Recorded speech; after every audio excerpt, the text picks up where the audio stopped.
All right, what's good, everyone? Welcome to your Wednesday edition of Livewire Sports Media.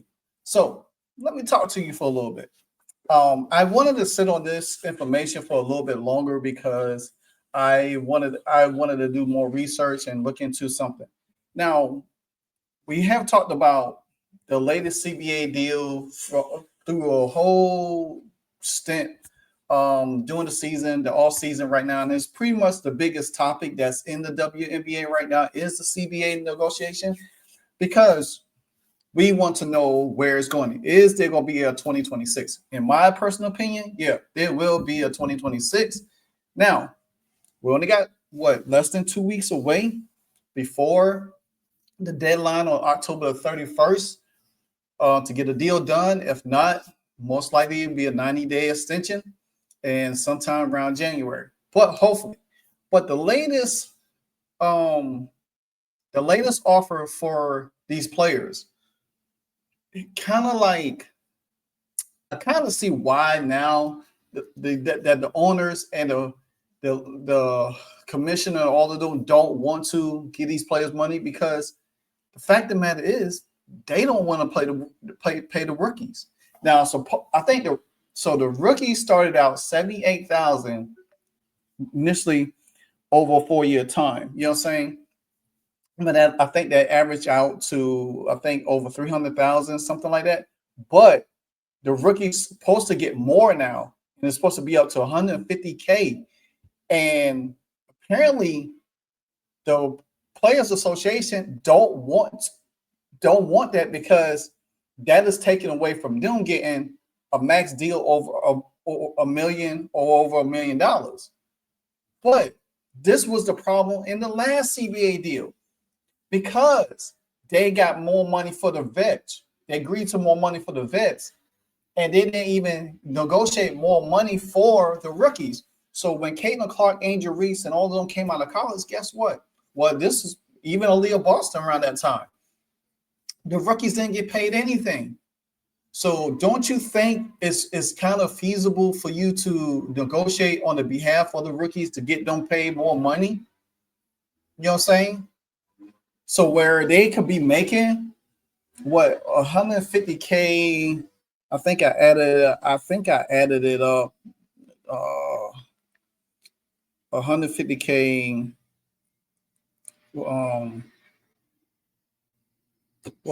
Plus 4. No, my bad on that time 4. So that gives them over 600K, 600,000 for 4 years time. And then the max deal for the vets on sold could be 850, 950. You know what I'm saying? Close to $1 million with a lot of other incentives in there. The rookies should be making some kind of money. If they start out just making 78 base for 1 year and it breaks out, if they're making 300K, say for instance, they're making 300K over 4 years, that breaks down to about 78 in the different years. You know what I'm saying? Start out is the lowest part in that year. But if you divide 4 into that, it depends on how they break out the years. So let me let y'all listen to my man real quick, and he, because even though he changed the channel name to WNBA Kathy Engelberg versus everyone, but it's still CFW the God. And he breaks down and went a little bit. I'm gonna just play a little bit before you, then I'm gonna jump to Ann Constable's article on Front Office Sports. So once again, they're not fighting for the rookies. They don't care about the rookies. That's why the rookies barely got any money this time around, because they just don't care about the rookies. So if you read what the initial offer was from the WNBA and Kathy Engelberg to the WNBA, they offered the top hardship contract core veterans, the top tier veterans like NECA, like Gabby Williams, like Kelsey Mitchell, like Asia Wilson, you can even include Caitlin Clark. They offer them $850,000. That's within just the first year of the contract, and then after that, it will move up to $1 million. The WNBPA, they don't want that. They want $1 million in the first year, and then obviously it goes up after that because they're trying to make it obviously look like this is the most monumental CBA ever done, and it makes NECA look great like it did last CBA when she was able to get maternity leave, pay maternity leave, and it just made her look really great, right? So listen, it's 3-4 times what they're making now. So they'll be making over $850,000 just for the first year of that contract. Now, as for the veteran minimum, that used to be $78,000. Now that's $300,000. Okay, but guess how much the rookies are gonna get? And this isn't what NECA is telling you. You got to remember, it was just reported from Front Office Sports. Okay, it was just reported from Front Office Sports that NECA Gumake and the WNBPA, they do not want that contract, that's current CBA that they're fighting over, because it doesn't guarantee the top tier veterans $1 million within the first year of the contract. And that's their issue with it. They want $1 million within the first year of the contract. Well, it doesn't give them that. It doesn't offer them that. And so they're disappointed. And so they're walking out of the room and they don't even want to talk anymore. Okay. And that's part of the problem. But they're not thinking about the rookies. Okay. They're not thinking about the rookies. The rookies are only going to get $150,000. Okay. That's just double what they make now. And that's not even talking about the third round picks. So like, we're not even getting into like the third round picks. That's the issue. So once again, NECA didn't fight for the rookies the first time around. That's why third round picks only get like 60 grand, 62, 63 grand. Second round picks get around 69 grand or 68 grand. And then the first round picks get, if you're top 5, you're getting almost $80,000. Well, this time around, you would have expected someone like Hannah Hidalgo, Flau'jae Johnson, Tanaya. Well, Chloe Kitts isn't coming out anymore. These big time players, Olivia Miles and AZ Fudd, and you would expect that these big names, Lauren Betts, you'd have expected these big names coming out who have all of this clout, all of this reach, all of this influence, this amazing social media following, all of this popularity. You would have expected them to say, no, these rookies should be making $500,000. Right? So if you were drafted in the first round, especially top 5, you should be getting $500,000 within the first year of your contract. That's not what it is. It's not, they didn't even fight for the veteran minimum, which is apparently what was on the table at first. The WNBA was willing to go to $300K for the rookies, but that would dip into what the top tier veterans would make. All right. So once again, NECA isn't for that. So Kathy and them is putting on the table $300K for the top rookies. But if we give the rookies $300K, we can't give you $850K for the first year of your contract. Exactly. Well, wait a second. Screw the rookies. Screw the rookies. Okay, we want $1 million for the first year of our contract. And what's fair for the rookies, I think, is $150,000, and that's what's on the table. So once again, that's exactly what happened to the rookies the first time around. Okay, that's exactly what happened to the rookies the first time around. So the first time around, the rookies, they were obviously didn't care about the rookies. That's why the rookies, the top 5 picks, were only getting just over $70,000. Third round pick. So basically, he's saying that there's an offer on the table for them to take, but they don't want it because they want to make $1 million.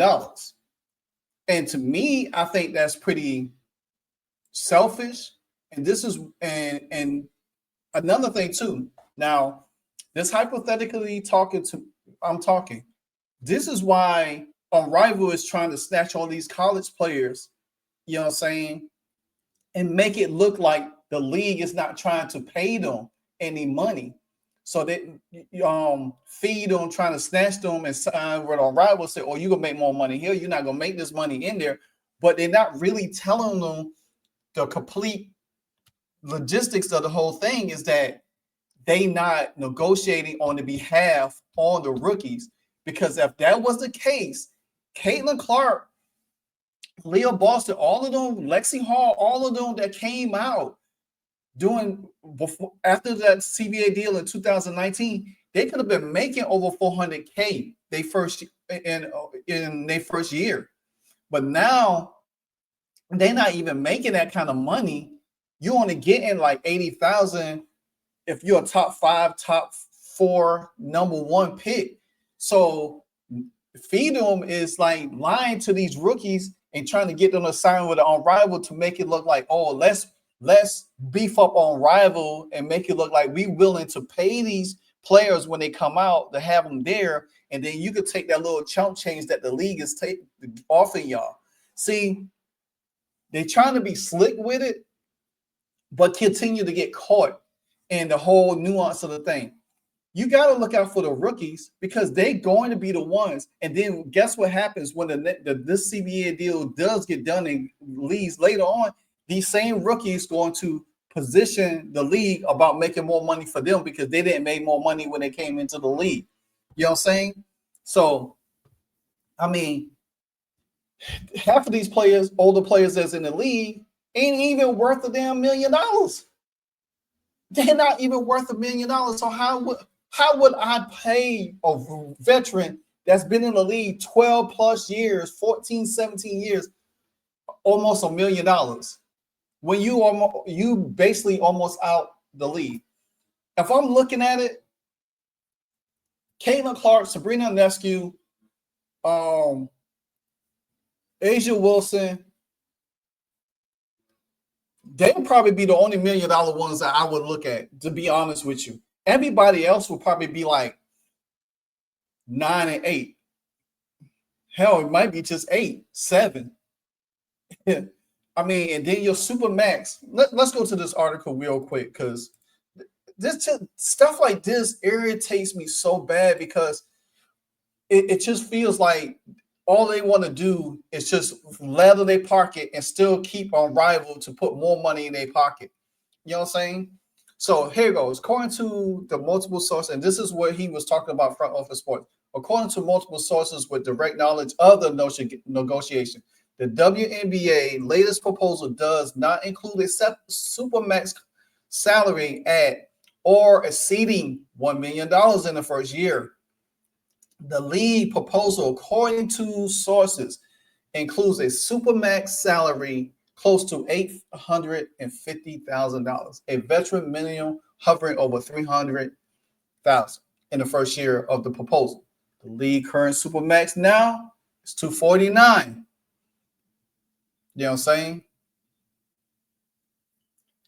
While the vet minimum is $78. Now, to me, a vet minimum of that, when you already passed your prime and you've been in the league, like if I sign you to a vet minimum, hey, okay, to me, this is my thing.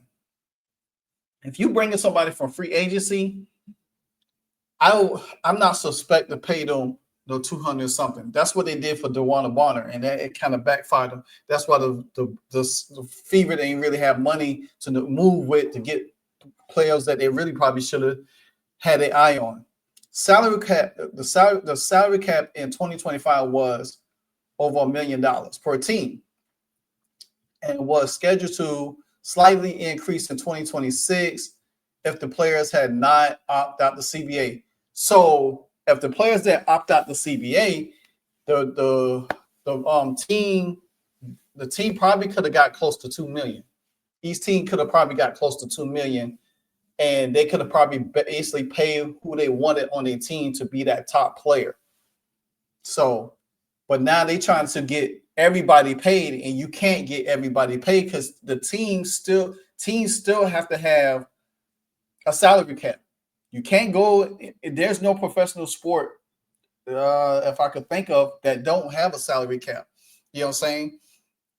So Now, the league has denied proposing a fixed salary model not tied with the WNBA revenue, but the latest model offered by the league is similar to the current CBA, in which revenue sharing is triggered only if league revenue exceeds certain targets, sources say. And that was the last CBA. They were supposed to get a 50-50 share, but guess what? They didn't hit certain benchmarks. And what it was, the league started losing money. So they couldn't pay them benchmarks because they didn't even meet it. Especially when you come down to viewership, TV rating, marketing, jersey, gate sales, ticket sales, all of that stuff, it all plays a factor. So now they want to hustle the league and giving them more money when they can't. They have to think about everybody, rookies and all. And then they want the league to take care of players that they haven't played in 19 years in the league. Come on. So while those are major issues, Commissioner Kathy Engelberg has promised an enormous amount of money has flooded the league in the past 4 years. Mark Davis bought the Aces for $2 million, in which now the team who play and now the son who plays in rural area has multiple $300 offers to buy the team, and the league's annual media rights income will more than triple starting next year from about 60 million annually to over 200 million, which more possible. We strongly agree that the players that they deserve to be paid a little bit more and participate in the success of the growth of the league. As a WNBA spokesperson told Front Office Sports in a statement. So this is the thing to me, and I'm gonna leave it right here. If the players want the league to grow, then guess what? You got to do more for the league. If you want to get paid, you gotta do certain things. That's just like on your job. If I want to get paid more money, and my boss said, hey, if you meet these goals, you do this, you do that, I take care of you. I'll make sure you get paid. I'll make sure you do this. If you want a promotion, you want to move up, same thing. Guess what? You're going to work your ass off to get it done. You're going to pretty much work and bust your tail to get it done. These players are so selfishly, and they rather to stomp, trample, and manipulate all over everybody in this league. There's blind faith telling these rookies, the previous ones and the ones that's coming up and the ones that played in the league that don't even get paid anything, that get cut from all of these different teams and still have to battle their way back. The main thing this league needs is more roster spots, better refereeing. The money will come each year. It will come. Just like every year in the NFL, the salary cap goes up. The salary cap in the NFL goes up every year because guess what? The NFL makes more money doing certain things, better promotion, better ads, traveling around the world. See, all of that stuff plays in effect. And if these players get on board and say, hey, you know what? I'm willing to my team to be playing on TV, play better ball, be more talk and more positive light about the league instead of all the negativity and always strumming up BS narratives. Like Adam Silver just came out and said, hey, we want to play in China. But guess what? There's only one team and one player that's going to be able to get that first deal to play in China. And it's not going to be Angel Reese. It's not going to be Asia Wilson. It's going to be Caitlin Elizabeth Clark in the Indiana Fever. Because guess what? They're the biggest draw in sports right now. Me personally, first game of the season, I would love to see the Golden State Valkyries and the Indiana Fever play in China. Guess what? That would be perfect. A second-year team that could have made the playoff, and the Indiana Fever, who made the playoff, were one game away from the championship, and the return of Caitlin Clark. Guess what? That's the biggest storyline ever in sports. First game playing over in China, or in season playing over in China.